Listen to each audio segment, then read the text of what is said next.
Hello students, चलिए शुरू करते हैं आज का अपना ये टॉपिक।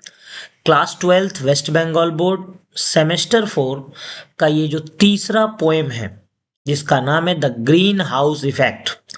इससे पहले हम लोगों ने दो पोएम पढ़ लिया, जिसमें पहला का नाम था हॉक रूस्टिंग और दूसरा का जो नाम था पोएम का सोनेट 73।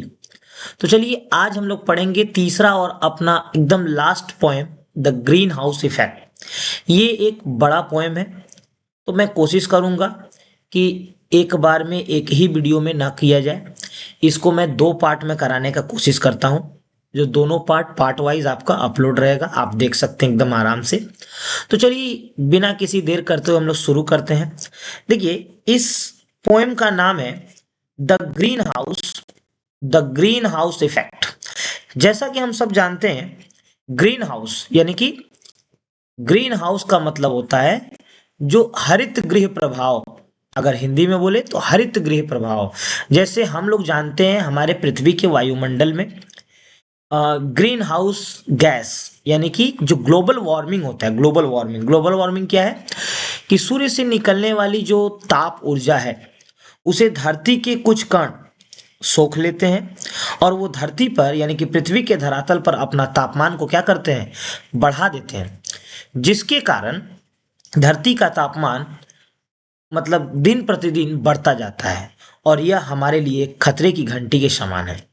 हमारी मानव जाति के लिए, मानव जाति के अस्तित्व के लिए बहुत बड़ा खतरा ये हो सकता है और हो ही रहा है, हम सब देख सकते हैं। तो the greenhouse effect Carl Dennis के द्वारा लिखी गई है। कार्ल डेनिस एक अमेरिकन पोएट हैं जिन्होंने ये कविता लिखी, और इस कविता में उन्होंने भविष्य में कई वर्षों के बाद यानी कि कई वर्ष आगे की कल्पना को अपने दिमाग में किया है। और कई वर्षों के बाद, आज से आने वाले कई वर्षों के बाद अमेरिका सहित कई देश ऐसे हैं, उनका क्या हाल होगा, क्या परिणाम होगा, वो उस चीज को उन्होंने कल्पना किया है और अपने कविता के माध्यम से बताना चाहा है कि आज से कई सालों के बाद जब ग्रीन हाउस प्रभाव जब इस देश में, इस पूरे पृथ्वी पर फैल जाएगा तो क्या परिणाम होंगे, उसके दुष्परिणाम क्या होंगे, इसको दिखाया गया है। तो आगे हम लोग पढ़ेंगे तो इसको समझेंगे। तो चलिए बिना देर करते हुए शुरू करते हैं आज का ये टॉपिक और एक एक लाइन को समझेंगे। तो चलिए देखिए क्या कहते हैं Carl Dennis. The gradual warming trend will likely go on. Gradual का मतलब क्रमशः, लगातार। वार्मिंग कहने का मतलब उष्णता जो धरती की, पृथ्वी की उष्णता है वो। ट्रेंड यानी कि द ग्रेजुअल वार्मिंग ट्रेंड, पृथ्वी की उष्णता, पृथ्वी के ऊपर जो तापमान है, उष्णता यानी कि गर्मी, ये लगातार बढ़ती जाएगी। विल लाइकली गो ऑन, यह चलती रहेगी, बढ़ती रहेगी। यानी कि पृथ्वी की जो वैश्विक उष्णता है वो लगातार, क्रमशः, ग्रेजुअल मतलब एक के बाद एक ये बढ़ती ही रहेगी, इसमें घटने का कोई मतलब सीन नहीं है। तो द ग्रेजुअल वार्मिंग ट्रेंड, ये जो पृथ्वी की वैश्विक उष्णता है इसका जो ट्रेंड है ये विल लाइकली गो ऑन, लगातार चलती रहेगी। And the grain belts begin to slide closer to the pole. And the grain belt, grain का मतलब खेतीहर जमीन, खेती योग्य जमीन। ग्रेन बेल्ट का मतलब खेती योग्य जमीन। पोएट कहते हैं एंड द ग्रेन बेल्ट, वो जो खेती योग्य जमीन है जहां पर लोग खेती करते हैं, वो जमीन, वो जो जमीन है बिगिन टू स्लाइड, खिसकना शुरू हो जाएगी, स्लाइड करेगी। वो जो खेती योग्य जमीन है वो अब खिसकना शुरू करेगी। किस वजह से? तो ग्लोबल वार्मिंग के लगातार बढ़ने के वजह से जो खेती योग्य जमीन है, ग्रेन बेल्ट, ग्रेन का मतलब होता है फूड ग्रेन जो हम लोग खाते हैं, यानी खेती योग्य जमीन खिसकना शुरू करेगी। और खिसक के वो कहाँ चली जाएगी? क्लोजर टू द पोल, यानी कि पोल हम लोग जानते हैं, नॉर्थ पोल एक साउथ पोल। ये जो पृथ्वी है, इस पृथ्वी के ये ऊपरी वाले हिस्से को बोलते हैं नॉर्थ पोल और नीचे वाले हिस्से को बोलते हैं साउथ पोल। जो अंटार्कटिका नीचे है तो इसको बोलते हैं पोल। तो जितनी भी खेती योग्य जमीनें हैं वो सभी खिसक करके कहाँ चली जाएंगी? एक दिन ऐसा समय आएगा वो ध्रुवों के तरफ चली जाएंगी, यानी कि ध्रुवों के रूप में बदल जाएंगी। ये नहीं कि खिसक जाएंगी, वो ध्रुवों के रूप में, वो जहां है वहीं रहेंगी। लेकिन वो जो पोल है उस प्रदेश के रूप में, पोल का क्या खासियत है? उत्तरी ध्रुव दक्षिण ध्रुव बर्फीला जगह है, क्योंकि सूर्य का तापमान वहां नहीं पहुंच पाता है और वहां पे वर्ष भर बर्फ जमा रहता है। तो पोएट का कहना है एक दिन ऐसा आएगा, ग्लोबल वार्मिंग जो है लगातार बढ़ता रहेगा और होगा क्या? ग्लोबल वार्मिंग के बढ़ने के कारण ये उत्तरी ध्रुव और दक्षिणी ध्रुव की बर्फ जो है पिघल जाएंगी और ये पिघल के नीचे की तरफ आएंगी, जहां पर प्लेन प्लेन यानी कि ग्रेन बेल्ट, समतल धरती है जहां पे खेती होती है, और वो बर्फ जो पिघल के वहां आएगी तो उसे भी बर्फीला बना देगी। तो the grain belt begin to slide closer to the pole, खेती योग्य जमीनें बदल जाएंगी उत्तरी ध्रुव और दक्षिणी ध्रुव की तरफ के रूप में। आगे देखिए क्या कहते हैं पोएट।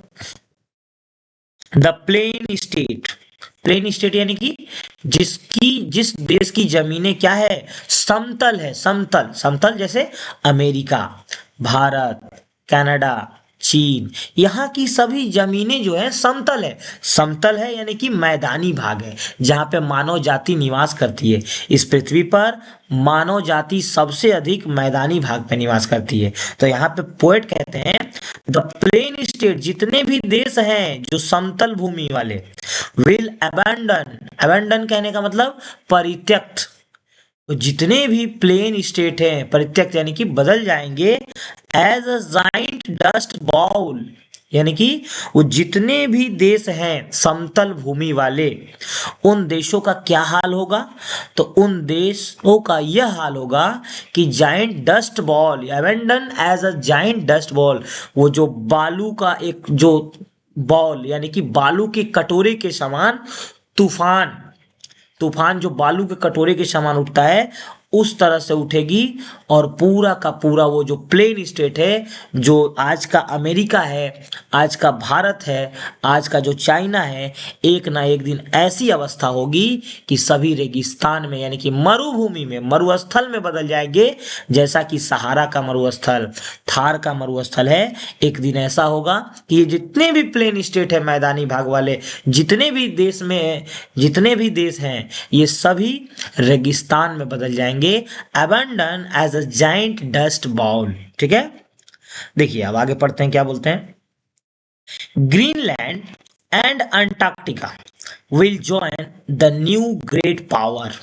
आगे पोएट कहते हैं कि ग्रीनलैंड, ग्रीनलैंड कहाँ पे है? उत्तरी ध्रुव में, उत्तरी ध्रुव में छोटा सा द्वीप समूह है ग्रीनलैंड, और अंटार्कटिका ये दक्षिणी ध्रुव में अंटार्कटिका।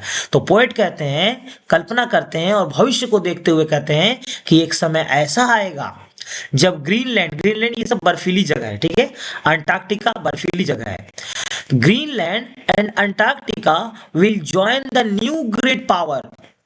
एक समय ऐसी आएगी कि देश में जो देश आज सबसे सर्वशक्तिमान है, शक्तिशाली है, अमेरिका, भारत, चाइना, ये सब अपने आप को सुपर पावर समझते हैं, एक दिन इनकी पावर, इनकी शक्ति क्षीण हो जाएगी और नए नए देश ग्रेट पावर, सुपर पावर बन के उभरेंगे। उन देशों में कौन कौन देश हैं? ग्रीनलैंड और अंटार्कटिका, जो आज भले ही बर्फीले हैं लेकिन कल को ये नए शक्ति बन करके उभरेंगे। क्यों क्यों कहते हैं पोएट? क्योंकि देखिए, जब ग्लोबल वार्मिंग होगी तो ये उत्तरी ध्रुव की बर्फ और ये दक्षिणी ध्रुव की बर्फ पिघलेगी, तो दक्षिणी ध्रुव की बर्फ यहाँ पे नीचे की तरफ खिसकेगी और उत्तरी ध्रुव की बर्फ यहाँ भी नीचे की तरफ खिसकेगी, जिससे क्या होगा कि ये जो बर्फीला जो भी जल है यानी कि ठंडा जल या बर्फ का भाग, ये अमेरिका, भारत, चीन, इन सब को बर्फीले रेगिस्तान, मतलब बर्फीली, पूरा बर्फीला देश में बदल देगा जहां पे केवल बर्फ ही बर्फ होंगे, और ऐसी जगहों पे तो खेती पॉसिबल है नहीं। तो इससे क्या होगा, अब जब ये सब बर्फ पिघल के यहाँ चली जाएंगी तो ये वाला जो जगह है सूख जाएगा, और सूख करके पूरा धरती समतल भूमि में बदल जाएगा। तो इससे क्या होगा, इस जगह पे कौन सा देश है? ग्रीनलैंड, और इस जगह पे कौन सा? अंटार्कटिका। ये ग्रीनलैंड और अंटार्कटिका जैसे जो देश हैं, उनका जो धरातल है वो बर्फीला से मैदानी भाग में बदल जाएगा और वे खेती योग्य हो जाएंगे और सुपर पावर, ग्रेट पावर बन जाएंगे। इस दुनिया में अमेरिका, चाइना, भारत, ऐसी ऐसी सुपर पावर की शक्तियां क्षीण हो जाएगी और ग्रीनलैंड और अंटार्कटिका जैसे देश इस दुनिया में सुपर पावर बन के उभरेंगे। तो कहते हैं poet, Greenland and Antarctica will join the new great power. देखिए अगली लाइन में क्या कहते हैं, even if we play them off against each other. Poet कहते हैं कि मान लीजिए कि अगर वो हमसे शक्तिशाली देश बन के उभर रहे हैं और उन्हें रोकने के लिए, उनको विकास करने से, उनको सुपर पावर बनने से लिए रोकने के लिए, यदि इवन इवन यदि if we play them off, यदि हम उनमें झगड़ा लगा दें, उनमें विवाद कर दें, यानी कि होते हैं ना कि जैसे आप देखिए रसिया और यूक्रेन, रसिया यूक्रेन में कितने साल हो गए युद्ध चल रहा है। इस युद्ध अमेरिका का लगाया हुआ है। अमेरिका क्यों लगाया? क्योंकि इस जब तक युद्ध नहीं होगा अमेरिका का जो अस्त्र शस्त्र हथियार है वो कैसे बिकेगा। बांग्लादेश में आज जो हालात है अमेरिका के किया हुआ है लगभग, आप देखिएगा जब उसकी सच्चाई पता चलेगी। तो even if way play them off against each other, यहाँ पे पॉइंट कहते हैं कि मान लीजिए कि वो अमेरिका ने, वो कहते हैं मान लीजिए वो जो नए शक्ति बन के ग्रीनलैंड अंटार्कटिका उभरेगी, उनको अगर हम रोकना चाहें तो उन दोनों के बीच अगर हम विवाद लगा दें, कोई झगड़ा लगा दें, जानबूझ के उन दोनों के बीच मतभेद करा दें ऑफ अगेंस्ट ईच अदर, ताकि वो पिछड़ जाएं, फॉर मोर एड, जिससे हम लोग को सहायता मिले, हम लोग को हेल्प हो। समझ रहे हैं कि दो देश आगे बढ़ रहे हैं तो उन्हें बढ़ने से रोकने के लिए दोनों के बीच हम क्या लगा दे, झगड़ा लगा दे। पोएट कहते हैं ताकि हमें फायदा हो, एड, मोर एड मतलब हमें सहायता मिले, हमें फायदा मिले। We will still be poorer, तब भी अगर हम ऐसा कर भी देते हैं तब भी हम गरीब रहेंगे। We still be poorer than we are now, और अब तब भी हम गरीब रहेंगे और अभी भी हम गरीब होंगे और ही ज्यादा गरीब हो जाएंगे। स्टिल बी पुअर, ऐसा नहीं है कि दोनों देश में झगड़ा लगा देंगे तो हम उनसे आगे निकल जाएंगे, वो ग्रेट पावर बन के उभरेंगे। अगर आप उन दोनों में झगड़ा भी लगा देते हैं तब भी उनकी तुलना में अमेरिका, चाइना, भारत जैसे जो देश हैं वो गरीब ही रहेंगे। ऐसा दिन आएगा एक दिन, कल्पना करते हैं कार्ल डेनिस। आइए आगे देखते हैं क्या कहते हैं। लाइफ विल बी डिफरेंट, जीवन जो होगा, साधारण मनुष्य का जीवन जो होगा बिल्कुल एक अलग तरीके का होगा। साधारण मनुष्य का जो जीवन होगा बिल्कुल एक अलग तरीके का होगा। Good tillable land so dear, good tillable land so dear, अच्छी कृषि युक्त जमीनें, जो कृषि करने के खेती योग्य जमीनें जो हैं, लैंड खेती योग्य जमीनें, टिलेबल लैंड यानी कि उपजाऊ जमीनें, सो डियर, सो डियर का मतलब यहाँ पे सो डियर का तात्पर्य महंगा से है कि ऐसा दिन आएगा कि चारों तरफ खेती योग्य जमीनें बचेंगी ही नहीं, और यदि कहीं खेती योग्य जमीनें थोड़ी सी बच भी गई तो good tillable land so dear, बहुत ही महंगी होंगी। वो जो खेती योग्य जमीनें अगर कहीं बच भी गई तो बहुत ही महंगी होगी। सो डियर कहने का मतलब बहुत ही महंगी होगी, आम इंसान के खरीदने के बस के बाहर होंगी, आम इंसान की क्षमता के बाहर होंगी। लाइफ विल बी डिफरेंट, ऐसा मानव का जीवन एक दिन हो जाएगा अगर हमने ग्लोबल वार्मिंग और ग्रीन हाउस इफेक्ट पर ध्यान नहीं दिया तो। आइए उम्मीद करते हैं समझ में आया होगा। अब अगले आगे बढ़ते हैं। The suburb will give way to farm the cities, ये तो अगला है। आइए देखते हैं। The suburb will give way to farms, सबब, सबब किसको बोलते हैं? शहरी इलाके। शहर में भी अगर जो मेन सिटी है उसको अर्बन बोलते हैं, अर्बन। और सबर्ब इसका मतलब कि शहर से थोड़ा पीछे, शहर में ही है, शहर से थोड़ा पीछे उसको सबर्ब बोलते हैं। जैसे जैसे कोलकाता मेन सिटी यानी कि एस्प्लेनेड, पार्क स्ट्रीट, ये सब हो गया अर्बन मतलब शहरी एरिया, सिटी। सबर्ब अगर बोला जाए, जैसे हम लोग जिसमें रहते हैं बैरकपुर, टीटागढ़, इस मेन शहर से पीछे हटके हैं तो इसको सबर्ब बोला जाएगा।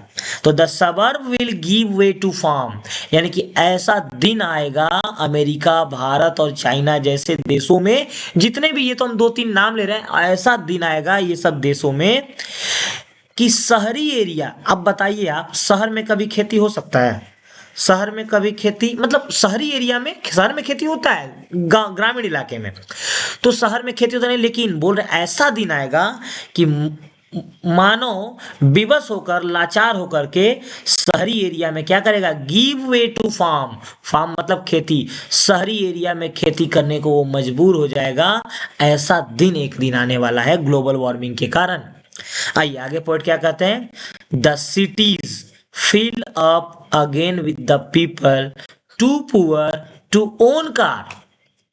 ये जो शहर है, इन देशों के जितने भी शहर हैं वो फिल अप भर जाएंगे again with the people too poor, ऐसे गरीब लोगों से ये शहर भर जाएंगे। यानी कि अमेरिका जैसे देश, भारत जैसे देश, चाइना जैसे देश और ब्राजील जैसे देश, ऐसे ऐसे देश जो भी हैं ग्लोबल वार्मिंग के कारण उनकी जो शहर है वो फिल अप, वो गरीब लोगों से भर जाएगी। यानी कि लोग इतने गरीब हो जाएंगे कि शहर जो है वो गरीबों से भर जाएगा। Fill up again with the people too poor to own car, इतने गरीब लोगों से भर जाएगा कि उनके पास अपना कार तक नहीं होगा।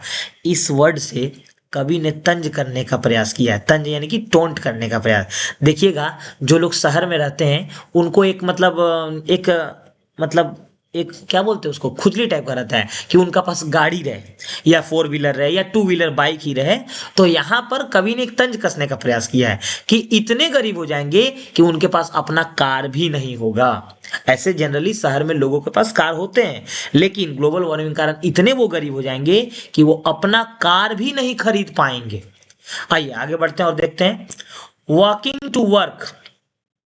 वॉकिंग टू वर्क, वो जो काम पर जाएंगे ना अपने ऑफिस वर्क, वो लोग, वो शहर के लोग जिनके पास अपना कार भी नहीं है, तो वॉकिंग वो पैदल चल करके अपने काम पर जाएंगे, पैदल टहलते हुए चल के अपने ऑफिस तक जाएंगे, जहां वो काम करते हैं वहां तक जाएंगे। और क्राउडिंग ऑन ट्रॉलीज, और क्राउडिंग का मतलब भीड़ लगाएंगे। कहाँ भीड़ लगाएंगे, ऑन ट्रॉलीज। ट्रॉलीज का मतलब हुआ पब्लिक ट्रांसपोर्ट, जैसे बस हुआ, ट्रेन हुआ, ट्राम्स हुआ। तो इन सब जगहों में वे लोग जिनके पास अपना कार लेने तक का पैसा नहीं होगा, ऐसा दिन आ जाएगा, इतने गरीब हो जाएंगे वो पैदल चल के अपने ऑफिस जाएंगे, अपने काम पर जाएंगे। और अगर जरूरत पड़ा तो वो कहाँ भीड़ लगाएंगे, पब्लिक ट्रांसपोर्ट, बस ट्रेन के माध्यम से जाएंगे और वहां पर पूरा भीड़ लगाएंगे। ऐसा दिन आएगा ग्लोबल वार्मिंग के कारण। आगे कवि क्या कहते हैं, we will move down street line with the practical nut trees. We will move down the street, हम लोग जब रास्ते में चलेंगे, रास्ता में जैसे हम लोग चलते हैं तो क्या देखते हैं आजकल, अगर आप रास्ता में चलते हैं तो क्या होता है, जब किसी गांव के रास्ता में चलेंगे ना, थोड़ा सा चौड़ा रास्ता, अगर स्टेट हाईवे, नेशनल हाईवे, तो देखेंगे दोनों रास्ते के दोनों तरफ पेड़ लगे हैं, सुंदर सुंदर पेड़ लगे, कई जगह तो आर्टिफिशियल पेड़ भी लगे हैं। लेकिन उन पेड़ों से कोई फायदा नहीं है, फायदा बस ऑक्सीजन का, मतलब ऐसा पेड़ नहीं है कि जो हमें फल देंगे। वो पेड़ बहुत ही सुंदरता को बढ़ाते हैं, रास्ते की सुंदरता को, उस जगह की सुंदरता को बढ़ाते हैं। तो we will move down street line, हम लोग जिस रास्ते पर चलेंगे एक दिन ऐसा आएगा, with the practical nut tree, उन रास्तों पर जो सुंदरता के लिए पेड़ लगाए जाते हैं, अब हम सुंदरता के लिए पेड़ नहीं देख पाएंगे, वहां पर बादाम के पेड़, प्रैक्टिकल नट ट्री, बादाम के पेड़ दिखेंगे। नट ट्री यानी कि बादाम के पेड़ चारों तरफ दिखेंगे, जिससे मनुष्य को कुछ लाभ मिले, लोग उसे खा सके। ऐसा दिन आ जाएगा, क्योंकि जमीन तो कहीं बचा नहीं है खेती करने के लिए, तो यही सब करना होगा। जहां भी थोड़ी जमीन मिल रही है वहां पे कुछ ना कुछ हमें लगाना पड़ेगा। तो we will move down the street, जब हम रास्ते में चलेंगे तो रास्ते के दोनों तरफ क्या मिलेगा, बादाम के पेड़ मिलेंगे। नॉट एल्म एंड ओक, ना ही एल्म का पेड़ मिलेगा ना ही ओक, यानी कि वो नहीं होता देवदार, उसका पेड़, मतलब किसी भी तरह का ऐसा पेड़ नहीं मिलेगा, ना ही एल्म का ना ही ओक का। With vegetable crowding the front lawn, और ऐसा दिन हो जाएगा कि हमें जो सब्जियां हैं ना, सब्जियां vegetable crowding, in the front lawn, सब्जियां अपने घर के छत पे, अपने घर के लॉन में, वहां पर हमें सब्जियां उगानी पड़ेंगी। ऐसा दिन आ सकता है ग्लोबल वार्मिंग के कारण। कवि ये कहना चाहते हैं कि नॉट एल्म ट्री, सड़क के किनारे हम एल्म ट्री, ओक, देवदार के वृक्ष नहीं लगाएंगे, बादाम के पेड़ लगाएंगे। ऐसा दिन आएगा कि कहीं जमीनें नहीं बचेंगी खेती योग्य, तो हमें अपने घर के छत पर, अपने घर के लॉन में क्या उगाना पड़ेगा? सब्जी का खेती करना होगा, ताकि उसे हम खा करके मात्र अपने आप के अस्तित्व को बचाए रखें, अपने आप को जिंदा रख सके। इसके आगे आइए देखते हैं, इसके आगे देखिए, the tax base will be too small to support the public building. कवि कहते हैं, पोएट कहते हैं, अब टैक्स स्ट्रक्चर पे बात करते हैं। देखिए, किसी भी देश को चलाने के लिए उसका कर स्ट्रक्चर यानी कि टैक्स स्ट्रक्चर जो है मजबूत होना चाहिए, क्योंकि देश टैक्स के माध्यम से चलता है। तो कहते हैं कि एक दिन ऐसा आएगा इसी अमेरिका में, वो अमेरिका नहीं इसलिए अमेरिका को ऊपर बोल रहे हैं, इसी अमेरिका में और या फिर जितने भी प्लेन स्टेट हैं, देश हैं, उन सब में एक दिन ऐसा आएगा, the tax base will too small, ये जो कर संरचना है ना, बहुत ही छोटा हो जाएगा। यानी कि आज के डेट में बड़े पैमाने पर टैक्स वसूले जाते हैं, जिससे देश का डेवलपमेंट किया जाता है। लेकिन जब ग्लोबल वार्मिंग का इफेक्ट पूरे अपने चरम पर होगा, तब क्या देखा जाएगा कि tax base will too small, क्योंकि लोगों के पास तो काम नहीं रहेगा। तो टैक्स बेस यानी कि टैक्सेशन सिस्टम जो है देश का, बहुत ही छोटा हो जाएगा। इतना छोटा हो जाएगा कि to support the public building, too small to support the, इतना छोटा हो जाएगा कि पब्लिक बिल्डिंग कहने का तात्पर्य है सरकारी ऑफिस। पब्लिक बिल्डिंग जैसे आप देखिए ना, पब्लिक बिल्डिंग जैसे हमारा देश का पार्लियामेंट हो गया, इसके अलावा और भी जितने भी विधानसभा हो गया, लेजिस्लेटिव असेंबली बोलते हैं, उन सबको चलाने के लिए तक पैसे नहीं जुट पाएंगे। टैक्स सिस्टम इतना छोटा हो जाएगा कि देश के सरकारी बिल्डिंग, सरकारी ऑफिस और सरकारी जगहों को चलाने के लिए पैसे तक नहीं जुटेंगे। तो सरकारी ऑफिसरों को, सरकारी स्टाफ को सैलरी कहां से दिया जाएगा? ऐसा दिन आ जाएगा। We will have to donate hours after work each week, ऐसा दिन आ जाएगा कि हमें, वी विल हैव डोनेट, हमें देना होगा समय, आवर, हमें घंटों देने होंगे। We will have donate hours, हमें घंटों देने होंगे। किसे? अपने देश को, अपने मातृभूमि के लिए हमें घंटों देने होंगे। आफ्टर वर्क ईच वीक, प्रत्येक सप्ताह काम करने के बाद, जब सप्ताह में जो 2 दिन छुट्टी रहता है, सैटरडे संडे, उस सैटरडे संडे भी हमें आराम नहीं करना पड़ेगा। ऐसा हो जाएगा कि देश में पैसे की कमी हो जाएगी, सरकार चल नहीं पाएगी। तो हमें अपने देश के लिए काम करने के बाद अपने देश के लिए अलग से समय देना होगा, निस्वार्थ भाव से, जिसके लिए हमें कोई भी पैसा नहीं मिलेगा। डोनेट, दान कर देना होगा, तब जाकर के ये देश बचेगा, मतलब चलेगा। आगे कहते हैं, to rake the lawn of the library and city hall. To rake the lawn, rake मतलब सफाई करना। हमें कहाँ समय देना होगा? तो हमें सफाई करना होगा, वो जो होता है ना सफाई करना, रेक द लॉन, लॉन की सफाई करना होगा। किस चीज के? तो of the library hall, library hall के लॉन का सफाई करना होगा। सिटी हॉल, शहर के जो हॉल है, इन सब का क्या करना होगा? हमें सफाई करना होगा। ऐसी दिन आ जाएगी, क्योंकि वो जो ग्लोबल वार्मिंग है उसके वजह से पूरा का पूरा देश रेगिस्तान, क्या बोला, जाइंट डस्ट बॉल में बदल जाएगा। तो हमें अपने काम से छुट्टी पा करके जब फ्री रहेंगे, तो हमें अपने देश के लिए समय देना होगा और इन सब जगहों को क्या करना होगा? सफाई करनी पड़ेगी। तो यहीं तक रहने देते हैं, ठीक है, पार्ट 1 में। अब इसके बाद करीब इतना ही बचा हुआ है, तो इसे हम लोग पार्ट 2 के वीडियो में कर लेंगे, ताकि वीडियो ज़्यादा बड़ा ना हो। तो उम्मीद करते हैं आपको अच्छी तरह से यह समझ में आया होगा। तो पार्ट 1 आप लोग जरूर देखें, इसके बाद पार्ट 2 का वीडियो कल रात तक आ जाएगा। और आप लोग इसे जरूर पूरा वीडियो को देखें, समझें, और नोट्स, क्वेश्चन आंसर के साथ टेलीग्राम चैनल में एक ही बार में मैं प्रोवाइड कर दूंगा, 1-2 दिन के अंदर। वहाँ से आप पढ़ सकते हैं। और अगर आपको वीडियो अच्छा लग रहा है समझाने के तरीका से आप अगर इजीली समझ पा रहे हैं तो कृपया आप इस पे कमेंट करें, जिससे हमें मोटिवेशन मिले, और वीडियो को लाइक करें। इसके बाद अब हम लोग कंटिन्यू रखेंगे अपने वीडियो को। बीच में हम लोगों ने छोड़ दिया था, मैंने छोड़ दिया था कुछ कारण से, लेकिन अब कंटिन्यू रखने का पूरा कोशिश है। लगातार 3 दिन से वीडियो डाल रहे हैं। तो चलिए, तब तक ये पार्ट 1 आप लोग देखिए, कल पार्ट 2 का वीडियो आ जाएगा। तब तक के लिए टाटा बाय बाय।